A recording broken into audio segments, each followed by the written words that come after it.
मैं तस्वीरें इस वक्त आपको दिखा रहा हूं। एनडीआरएफ और एसडीआरएफ की टीमें, जैसा कि कमिश्नर गढ़वाल ने बताया था कि रवाना कर दी गई है, वो टीमें मौके पर पहुंच गई हैं। अब वहां पर आप ये समझ लीजिए कि रेस्क्यू करने लायक कुछ है नहीं, क्योंकि दुखद समाचार वहां से आ चुका है। 7 लोग जो इस हेलीकॉप्टर में सवार थे, उन सभी 7 लोगों की इस हेलीकॉप्टर क्रैश में मौत हो गई है। गौरीकुंड और सोनप्रयाग के बीच, जैसा कि बताया कमिश्नर गढ़वाल ने, कि बुग्याल है, करीब 7 किलोमीटर का ये ट्रैक है। उस एरिया में ये हेलीकॉप्टर क्रैश हुआ था और इस हेलीकॉप्टर क्रैश में सभी 7 लोगों की मौत हो गई है। केदारनाथ से गुप्तकाशी आ रहा था, क्योंकि गुप्तकाशी में ही जो हेलीपैड है वो बना हुआ है, और जो ये हेलीकॉप्टर सेवा है गुप्तकाशी से केदारनाथ के बीच चलती है। गुप्तकाशी से केदारनाथ लोगों को ले जाया जाता है और केदारनाथ से वापस गुप्तकाशी लोगों को लाया जाता है।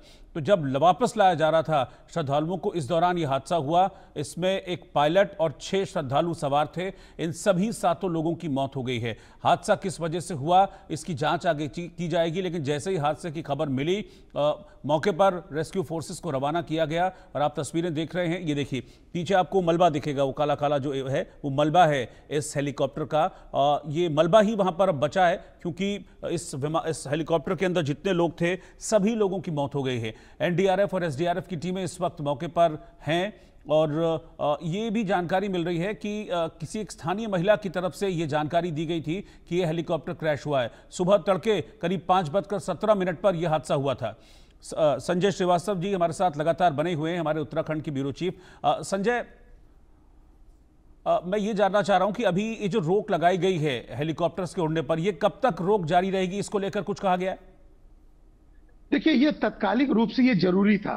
हाँ। और ये जरूरी इसलिए भी था क्योंकि जिस तरह का मुख्यमंत्री को लगा, जो मुख्यमंत्री का कार्य करने का ढंग है, उस पे उनको लगा कि उनके निर्णय की अनदेखी की जा रही है, इसलिए ये निर्णय लिया गया है। और ये मान के चलिए कि जब तक ये जो कंपनियां हैं, कहते हैं कि 9 कंपनियां यहाँ पे इन पैनल हैं जो कि इस समय हवाई सेवा दे रही हैं, जब तक ये इंश्योर नहीं करेंगी कि जो नियम है उसके तहत ये यहाँ से हवाई सेवा कर सकते हैं, तब तक हमको लगता है कि ये रोक रहेगी। और मुझे मालूम है कि अभी पता चला है कि सारी कंपनियों के प्रतिनिधि को बुला लिया गया है और उनसे बैठक की जा सकती है। आपदा के जो सचिव हैं, उन्होंने सारी कंपनियों के प्रतिनिधि को बुला लिया है, और ये जो लापरवाही बरती गई है उस पे हो सकता है कि आर्यन कंपनी के ऊपर बड़ी कार्रवाई भी की जाए। महत्वपूर्ण ये भी है, जैसा आपने भी कहा, इसकी जानकारी स्थानीय लोगों के द्वारा दी गई। ये बहुत बड़ा विषय है। हेलीकॉप्टर आपका उड़ा, कोई मॉनिटरिंग नहीं, कोई देखने वाला नहीं, बहुत बड़ा रूट भी नहीं है, 10 से 15 मिनट का रूट है। आपको ये नहीं समझ में आया हेलीकॉप्टर उड़ा और केदारनाथ से उड़ करके अपने गंतव्य तक पहुंचा कि नहीं पहुंचा।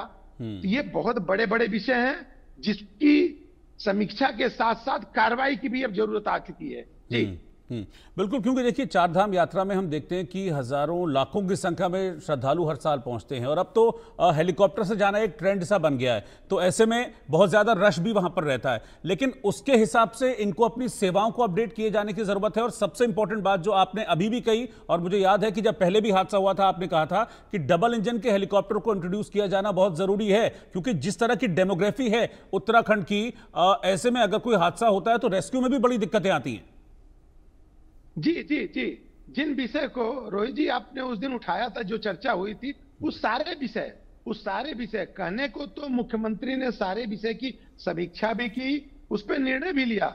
लेकिन प्रश्न ये उठता है कि आपने इंडिया न्यूज के समाचारों को संज्ञान में तो लिया, इंप्लीमेंट कौन करेगा?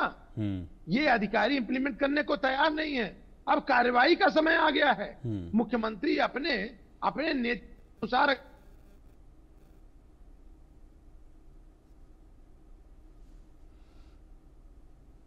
बिल्कुल ठीक है संजय, फिर आपके